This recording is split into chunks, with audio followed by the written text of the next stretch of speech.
एक राजा थे, नास्तिक थे, भगवान में कोई विश्वास नहीं था, राजपाट का आनंद ले रहे थे। ठीक। तो एक दिन रथ पर आए एक संत आए उनके सामने। संत ने कहा राजा को कि मुझे आपसे दान चाहिए। तो राजा ने कहा कि ये मेरी नियति में नहीं है, मैं दान वान नहीं देता। तो संत ने कहा कि नहीं, मुझे तो आपसे दान चाहिए ही चाहिए। तो राजा ने कहा कि मेरे पास कुछ फालतू है ही नहीं देने के लिए, आप जाइए यहाँ से। इन बातों के बीच में क्या हुआ कि राजा के घोड़े ने लीद कर दी। तो संत ने राजा को कहा कि ये तो आपके किसी काम की नहीं है, तो आप यही उठा के दे दीजिए, पर मुझे आपके हाथ से लेना है कुछ ना कुछ।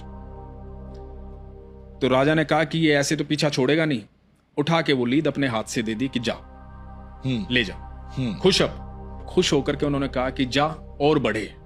अगले दिन सुबह राजा बालकनी में बैठे अपने राजमहल की, और बड़ी बदबू आ रही। तो सामने देखा कि लीद का पहाड़ बना हुआ है। तो बुलाया अपने सैनिकों को, ये क्या है, हटाओ इसको। वो हटवाया गया, लेकिन वो फिर बन गया। बदबू फैलती जा रही है, समझ में नहीं आ रहा राजा के। तो राजा को ध्यान आया कि एक संत आया था, उसको घोड़े की लीद दी थी और उसने कहा था कि और बढ़े। तो राजा को जैसे ही ये ख्याल आया, राजा निकला महल से उस संत को ढूंढने के लिए। ढूंढते ढूंढते संत के पास पहुंचा। जाकर के बोला कि आप कोई साधारण व्यक्ति नहीं है, मुझसे गलती हो गई, मैं माफी चाहता हूं। मेरे महल के बाहर इस तरह से घोड़े की लीद का पहाड़ बन गया है, मुझे क्षमा करें।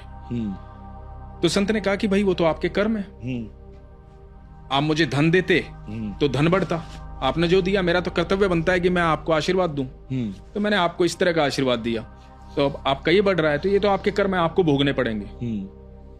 राजा ने कहा कि महाराज मुझे क्षमा करें, मुझसे गलती हो गई, अब मेरे अंदर वो सुधार आ जाएगा, आप निश्चिंत रहें, तो कुछ तो निवारण होगा इसका।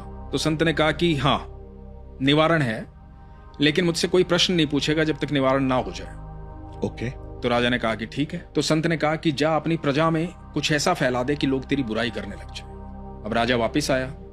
राजा ने बातें ऐसी फैलवा दी कि सब जगह राजा की बुराई हो रही है। इधर जब सुबह बालकनी में देखा तो पहाड़ जो है वो साफ हो चुका है। राजा फिर गया संत के पास। संत के पास जाकर के बोला कि महाराज, पहाड़ तो साफ हो गया है, सब कुछ ठीक हो गया है, निवारण हो गया है, अब मैं प्रश्न पूछ सकता हूं? तो संत ने कहा कि हाँ पूछो। बोला कि महाराज ये हुआ कैसे? तो संत ने कहा कि जब लोग तुम्हारी बुराई कर रहे थे ना, तो तुम्हारे प्रारब्ध को काट रहे थे, तुम्हारे बुरे कर्मों के हिस्सेदार बन रहे थे, तो तुम्हारे सारे प्रारब्ध उन लोगों ने खत्म कर दिए, इसलिए ऐसा संभव हुआ। तो आज के बाद कभी कोई बुराई करे तो उनका धन्यवाद करना।